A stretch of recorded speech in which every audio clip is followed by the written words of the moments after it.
नमस्कार दोस्तों, आप सभी का स्वागत है आपके अपने चैनल हिंदी ज्ञान भंडार में। आज हम आपके लिए लाए हैं हिंदी वर्णमाला से 30 प्रश्नों का प्रैक्टिस सेट। पहले हमने हिंदी वर्णमाला को पढ़ाया है, उसके बाद प्रैक्टिस सेट को तैयार किया है। यदि आपने हमारा हिंदी वर्णमाला की वीडियो नहीं देखा है तो जाके देख सकते हैं, जिसका लिंक ऊपर कार्ड पे नीचे डिस्क्रिप्शन में दे दिया गया है। उसके बाद आप प्रैक्टिस सेट को सॉल्व करेंगे तो आपको सॉल्व करने में आसानी होगी। तो वीडियो शुरू करने से पहले एक निवेदन, यदि आप हमारे चैनल पर पहली बार आए हैं तो इसी प्रकार की इंटरेस्टिंग वीडियो पाने के लिए हमारे चैनल को सब्सक्राइब करके बेल आइकन भी दबा दें, ताकि जब भी कोई वीडियो अपलोड हो उसका नोटिफिकेशन आपको मिल सके। तो चलिए आप शुरू करते हैं। तो पहला प्रश्न देखिए, हिंदी वर्णमाला में कितने वर्ण होते हैं? ये क्वेश्चन बहुत ही बेसिक है, लेकिन हमने कवर कर लिया है क्योंकि बहुत लोग गलत कर देते हैं। ऑप्शन देखिए, 50, 41, 52, 46। हिंदी वर्णमाला में हमने बताया हुआ है कि 52 वर्ड होते हैं, इसलिए इसका ऑप्शन सी सही हो जाएगा। अगले प्रश्न में चलिए दोस्तों, प्रश्न संख्या 2। प्रश्न संख्या 2 कह रहा है कि निम्नलिखित में से कौन एक संयुक्त व्यंजन नहीं है? तो छ भी संयुक्त व्यंजन है, त्र भी है और ज्ञ भी है। तो इसमें आपका ऑप्शन बी सही हो जाएगा। अगले प्रश्न पे चलिए, प्रश्न संख्या 3। प्रश्न संख्या 3 कह रहा है य र ल व किस वर्ग के व्यंजन हैं? हमने बताया हुआ है कि य र ल व आपके अंतस्थ व्यंजन होते हैं, इसलिए आपका ऑप्शन डी सही होगा। अगले प्रश्न पे चलिए दोस्तों, अगला प्रश्न है हिंदी वर्णमाला में स्वरों की संख्या है। ऑप्शन देखिए, 9, 5, 11 और 7। तो कितने वर्णमाला में होते हैं स्वर? हिंदी वर्णमाला में 11 स्वर होते हैं, इसलिए आपका 11 वाला ऑप्शन सही हो जाएगा। अगले प्रश्न में चलिए, प्रश्न संख्या 5 कह रहा है निम्नलिखित में से कौन सी ध्वनि ओष्ठ नहीं है? तो हमने बताया हुआ है कि प वर्ग वाले जितने भी अक्षर आते हैं, जितने भी व्यंजन होते हैं, वो सभी ओष्ठ होते हैं। तो प वर्ग में अगर आपको पता होगा कि कितने व्यंजन होते हैं तो आप आसानी से इसको सॉल्व कर लेंगे। तो प वर्ग में क्या क्या आता है? प भी आता है, ब भी आता है और म भी आता है, इसलिए आपका ऑप्शन डी वाला सही हो जाएगा, क्योंकि डी त वर्ग में आता है, जो कि त वर्ग क्या होते हैं? दंत वाले ऑप्शन में आएगा, उसका उच्चारण स्थान दंत्य होता है।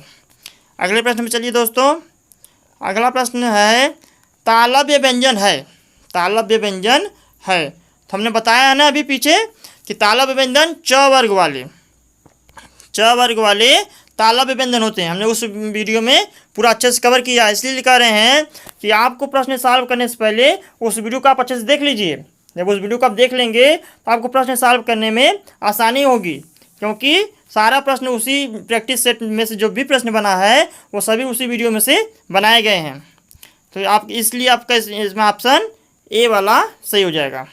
अगले प्रश्न में चलिए, अगला प्रश्न कह रहा है छ ध्वनि का उच्चारण स्थान है। छ ध्वनि का उच्चारण स्थान है, तो उच्चारण स्थान है, हमने सभी वर्गों का उच्चारण स्थान बता दिया है।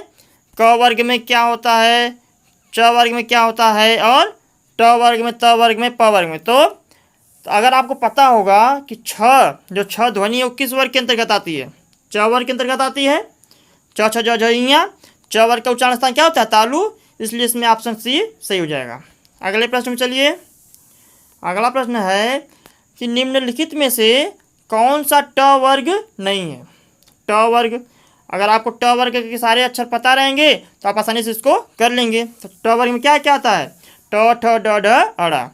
तो ठ भी हो गया, ड भी हो गया, अड़ा भी हो गया, तो इसलिए इसका ऑप्शन डी सही हो गया। अगले प्रश्न में चलिए, अगला प्रश्न कह रहा है स्वर ध्वनि के प्रकार हैं।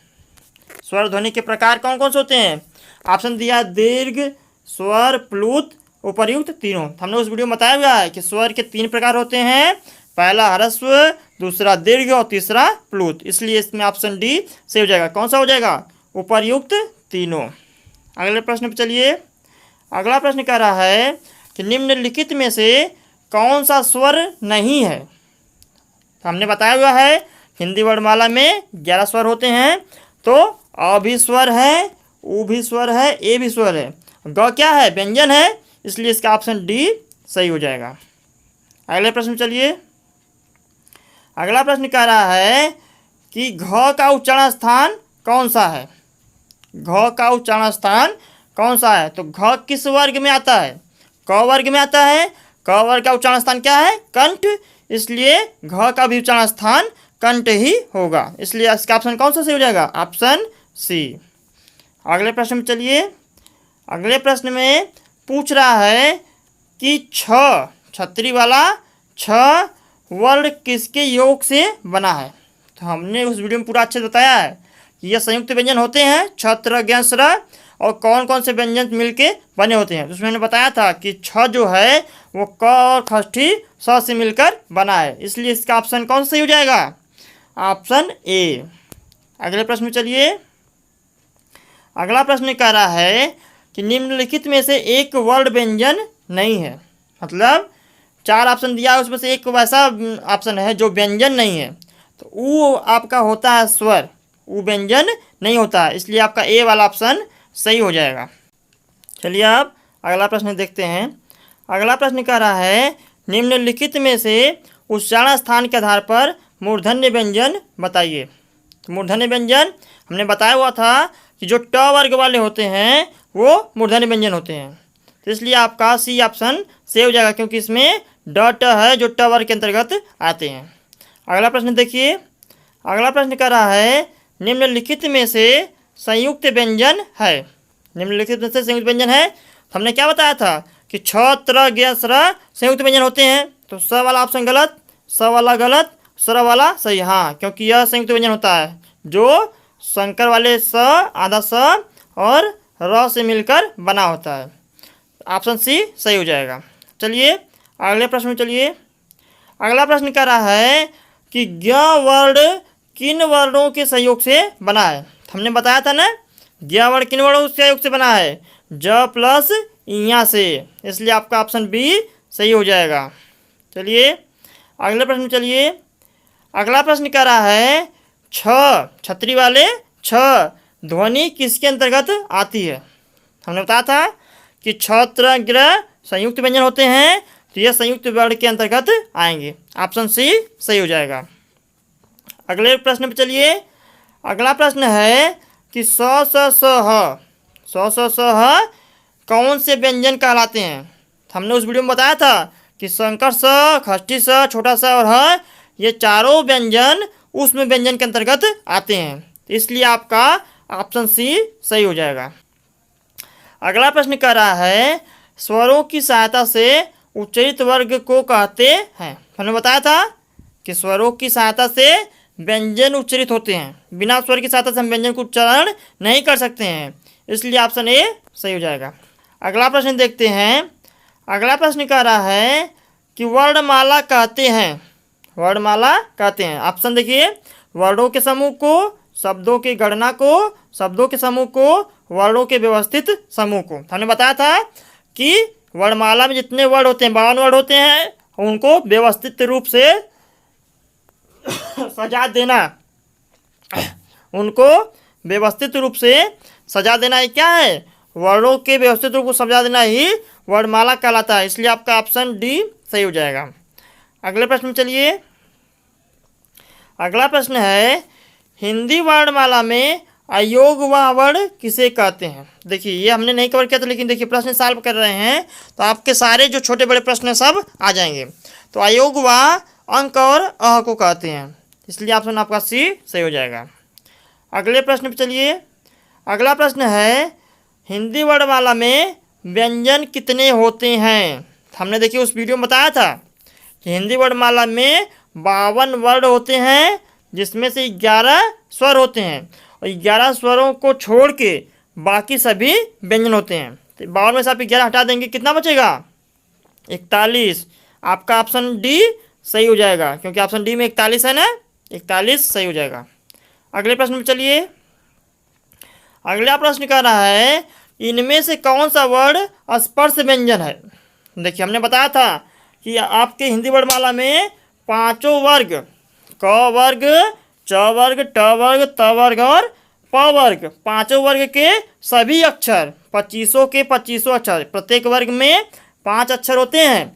तो 5 अक्षर होते हैं, 5 वर्ग होता है, तो 25 अक्षर, 25 व्यंजन हो गया। 25 क्या होते हैं? स्पर्श व्यंजन होते हैं। तो क से लेके म तक, क से लेके म तक आपके स्पर्श व्यंजन होते हैं। तो जो नहीं है वही आपका स्पर्श व्यंजन नहीं होगा। तो क च ट होते हैं, यह नहीं होता है, क्योंकि यह क्या होते हैं? यह आपके अंतस्थ व्यंजन के अंतर्गत आते हैं, इसलिए आपका ऑप्शन डी सही हो जाएगा। चलिए अब अगला देखते हैं। अगला कह रहा है हिंदी के तालब ध्वनियाँ हैं। तालब ध्वनियाँ मतलब जिसका उच्चारण तालु से हो।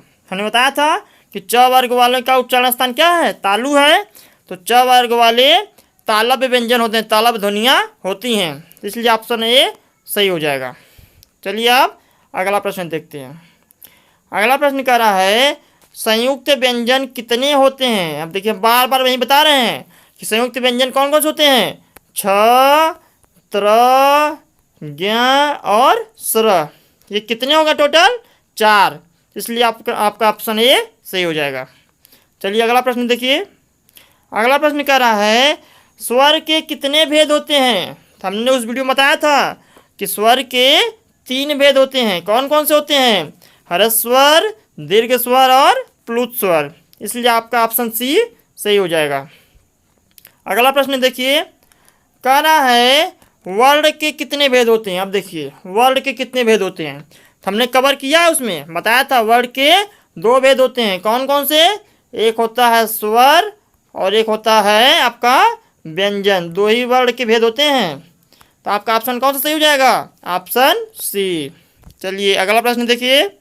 अगला प्रश्न कह रहा है कि क वर्ग का उच्चारण स्थान बताइए। हमने उस वीडियो में कवर किया है कि क वर्ग का उच्चारण स्थान क्या होता है? कंठ होता है, इसलिए आपका ऑप्शन ए सही हो जाएगा। चलिए अगला प्रश्न देखिए। अगला प्रश्न कह रहा है अंतस्थ व्यंजन कितने होते हैं? तो हमने बताया था कि अंतस्थ व्यंजन कौन कौन से होते हैं? य, र, ल, व। ये चारों क्या होते हैं? अंतस्थ व्यंजन होते हैं। तो कितने हो गए? 4, तो इसलिए आपका ऑप्शन बी सही हो गया। अगला प्रश्न देखिए। कह रहा है इनमें संयुक्त व्यंजन कौन सा है? संयुक्त व्यंजन कौन सा है? हमने बताया था ना, छ, त्र, ज्ञ, स्र संयुक्त व्यंजन होते हैं। तो इसमें कौन सा व्यंजन आ रहा है संयुक्त का? ज्ञ। तो ऑप्शन सी सही हो गया। तो आई होप आपको वीडियो अच्छा लगा होगा।